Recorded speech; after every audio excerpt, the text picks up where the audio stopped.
ഉപ്പ് വെള്ളം ഒഴിക്കണം കുറച്ച്. അപ്പോൾ ഇതിൽ 2 സ്പൂൺ ഉപ്പ് കലക്കിയ വെള്ളമാണത് കേട്ടോ. ഇതിന് ഞാനൊരു ശകലം ദ്രവ്യങ്ങളൊക്കെ നോക്കിക്കൊള്ളുന്നുണ്ട്. കുറച്ച് ഉപ്പ് വെള്ളം ഒഴിച്ച് കൊടുക്കുകയാണ്. അതുകൊണ്ട് ഉപ്പ് വേണ്ട, പ്രഷറിലുള്ള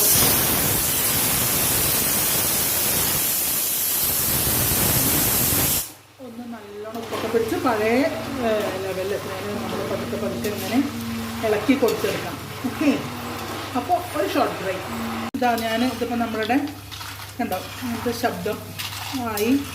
ഇപ്പോൾ നമ്മളുടെ ചക്ക വറുത്തത് ഫസ്റ്റ് ട്രിപ്പ് ഇവിടെ ആയിട്ടുണ്ട് കേട്ടോ. ഞാനിത് ഇങ്ങോട്ട് കോരിയെടുക്കാൻ പോവുകയാണേ. ഇനിയുണ്ട് ഇടാൻ. ഓക്കെ, ലൈറ്റ് ഓഫ് ആക്കണ്ട. ഏട്ടൻ വരുന്നുണ്ട്, അപ്പുട്ടി വരുന്നുണ്ട് ഇത്രയും.